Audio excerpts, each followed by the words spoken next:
watching right now, slash like some of my favorite TV shows. But I thought, wait a minute, no, we need to talk about TV shows that made us feel something, TV shows that warped our brain and rewrote our DNA code, whatever you call it. So I compiled a list here and we're gonna go over some of these shows. I'm pretty sure a lot of people have seen a lot of these shows. But if there is a show that you remember changing your life, the way you think, something of the sort, let me know in the comments below. So the first show, of course, has to be That's So Raven.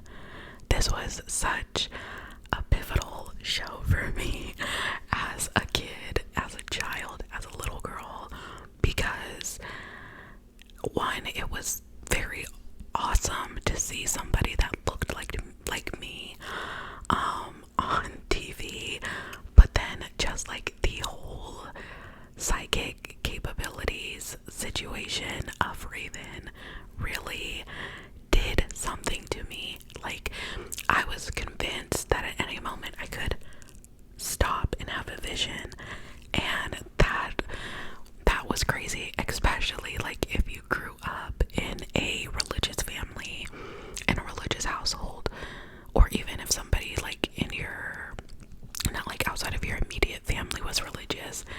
This show was a little bit taboo, but thankfully my parents still let me watch it.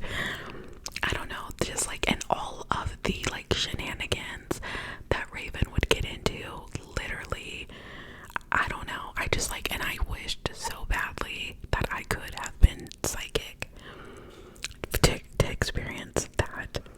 I think probably like the most influential show that I put on this list is no other than Lizzie McGuire. Everything about Lizzie McGuire was so influential. And I didn't quite understand that like the little like character drawing of herself was actually like her internal monologue. I just like kind of was always confused, like who like I knew it was Lizzie, but I didn't quite understand it. But Lizzie McGuire, Gordo, Miranda, Lizzie's dad, her mom, her brother, literally the entire cast of this show was phenomenal. And just like the writing of this show was amazing. I wanted to be Lizzie. I thought she had such a fabulous life. And then the Lizzie McGuire movie, girl, really. I guess I feel the same way about the Lizzie McGuire movie as I do the Cheetah Girls, because the Cheetah Girls ate literally Megan, Cardi, Nicki Minaj could never, because the Cheetah Girls already did. And so the Lizzie McGuire movie was just, it was a force to be reckoned with, and that was like, yeah, okay, right?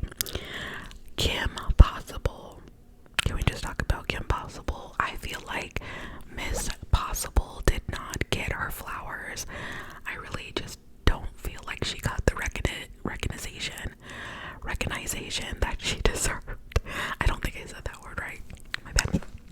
But I just don't feel like Miss Kimmy got what she deserved. Like, she played that part. I think it's the girl from Even Stevens, the sister.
this video seems very unserious, but I'm being for real.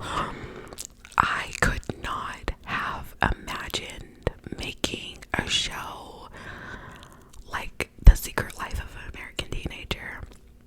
Shailene Woodley is who plays the main character, and yes, her character pissed me off, but can we just talk about like 15 and pregnant, 16 and pregnant, right? She's like an American high schooler that gets knocked up, and if I'm remembering correctly, I think that she was like having a little bit of trouble figuring out who the dad was. The dad was like either this like douchebag asshole popular guy, or like her like nerdy friend. And I think that that's where like this one time at band camp comes from, because there is a band camp reference in that show. And like, I was not supposed to be watching The Secret Life of American Teenager, but like I would sneak and watch that show because it was like I'm pretty sure I was like in elementary school when that show came out, and like that was some wild ass shit that like fucked my brain up, and I just was so addicted to like watching that show, because like how could you not be, especially like when you're like not even in middle school yet. The idea of like somebody in high school having a baby and the drama of like trying to figure out like who's the baby daddy, that rewrote like a part of my brain, and also scared the hell out of me because like I did not want to be in that situation. Glee. Glee, like that's all I need to say. Glee, like I feel like everybody has their Glee story. Glee was a very influential show for me because that was like the most embarrassing time of my life. That's why it was influential. I remember watching Glee and begging my dad to go to the store and get me gold stars so that when I signed my name, I could put a gold star next to it. If you know, you know. Because, guys, that's so fucking embarrassing. And that was the summer before 7th grade. And I was like, yep, I'm gonna walk around and sign my name at school and put a gold star by it. And my dad actually bought me like glitter stars, so they had to like be glued down. So like for the first few weeks of school, I very much did walk around with my stars and a glue stick. And when I signed in, I remember very vividly when I signed into choir on like one of the first weeks of school, I signed my name on the sign-in sheet and took out my glue stick and slapped a big fat gold star next to my name. I'm very, very embarrassed that I actually just shared that, and that was the grip that was Glee. But I will say there are so many Glee covers that are way better than the original song, and not every Glee cover is great, right? But Somewhere Only We Know, which was covered by Glee, to this day I still listen to that song. Now we're kind of moving. I kind of like did this in like, I wrote these shows down kind of in an unannounced category. I'm just like realizing that I did that. Awkward. Does anybody remember Awkward? It was like about Jenna like had it. I remember she broke her arm and had an accident, and I think everyone thought that she like tried to kill herself. It was very much giving Dear Evan Hansen before Dear Evan Hansen, and I just remember that the cast that played that show was so good. I actually rewatched that show not too long ago, like a few years ago. I was very much an adult, but something about tuning into every single week. I was in middle school, I believe, when that show aired, and I don't know, it was just so fresh and fun, especially because I felt like they didn't really look like teenagers. And then her blog and stuff, do y'all remember that? That show just rewrote my brain, like little pieces, because like it was a good show, but it wasn't like amazingly influential like That's So Raven or Lizzie McGuire, but it did hold quite a spot for me. So this show that I am about to talk about, I really don't think anybody will know this show. It's a very niche show, and I think it only had one season, right? It was on MTV. It was called My Life as Liz. And when I was making this list, I told my husband about this show because this is like one of those memories that you have that you're not really sure if it like really happened.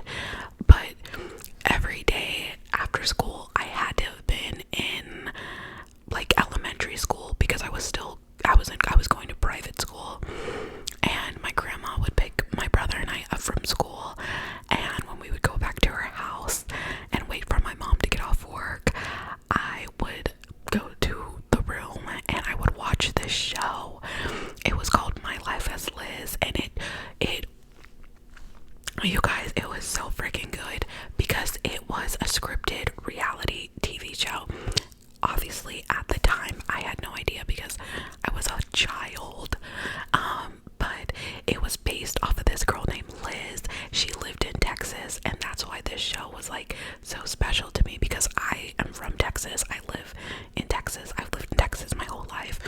And she was in high school, and it kind of just like followed her life and like boy drama. And she was like this, like, I'm pretty sure she was like Asian American, and she had like red hair, very emo styled hair and dressing, and I loved that shit so much as a kid because like I wasn't allowed to like really partake in stuff like that, and it just followed her life, like graduating high school and stuff. But what makes this show so memorable is that nobody remembers it, if that makes sense. Like, this was a fever dream kind of show. Like I said, I think it only had like 1 or 2 seasons. I think it had 2 seasons actually, because the second season was like her moving to New York after high school and like running into like an ex-lover and the drama of that. But at the time of this show coming out, I did not know that it was scripted, so I just thought that they were just following this girl from Texas around in her life. And that was actually the first time I ever saw one of those legalized gay shirts, and I had no idea what the hell that meant, but I thought it was cool. And I just like, it's so funny to think back on that show and how influential to me that show was. But if you remember that show, please let me know, because nobody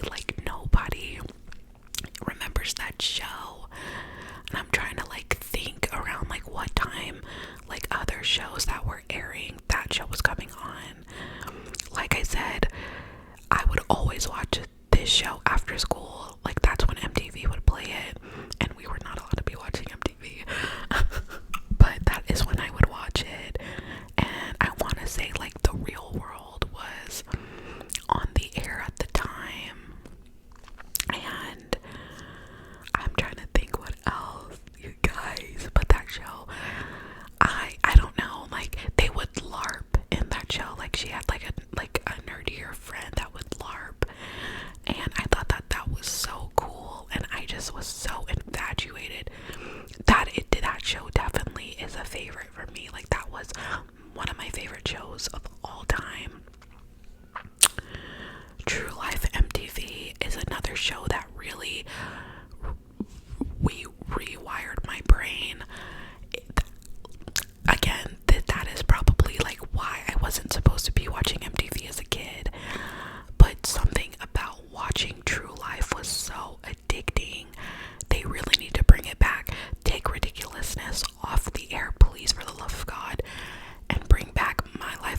was true life awkward Teen Wolf, like, hello. But True Life was such, it felt like a really brutally honest, open show, and they had like some really awesome segments on that show as well. I just always was addicted to watching that show. Again, this is another one that people really don't remember all that much, and it is MTV's the Teen of Fat Camp documentary that they aired. I think this was like a one-parter documentary. I think it was like several parts actually. You can still watch the clips on YouTube. It was about fat teens that went to fat camp, and MTV just so happened to be like documenting it and kind of following them around. But as a kid, I saw that documentary, and I was so jealous. I wanted to go to fat camp so bad. I have been fat my entire life, so at this point I do not care. But as a kid, I've always just felt so bad because everyone was like skinny. Everyone I knew, all the kids like in my neighborhood were skinny, and I was fat. So when I finally saw the MTV Fat Camp documentary, I was like, what do I have to do to get to this camp? And I'm pretty sure it was like on the North Coast somewhere. And there was a summer where I thought about how I would convince my parents to let me go to fat camp. So that was crazy. I only have a couple more, so don't worry. I'm pretty sure like this is the last MTV show, but Daria, nobody remembers Daria. No, let me rephrase that, because people tend to like remember Daria more than like My Life as Liz, right? So Daria was this angsty animated like TV show just following a girl named Daria and her like high school experience. She was like very monotone, very angsty, kind of like the black sheep of her family. And then her sister Quinn was the popular ray of sunshine, very much like stereotypical like blonde girl, like how people try to portray them. But if I'm mistaken, I think she actually was a redhead, her sister. It was Daria Morgendorfer and Quinn Morgendorfer, and that was just such a good show. That is one of my top favorite shows. I can rewatch that show over and over again. But I just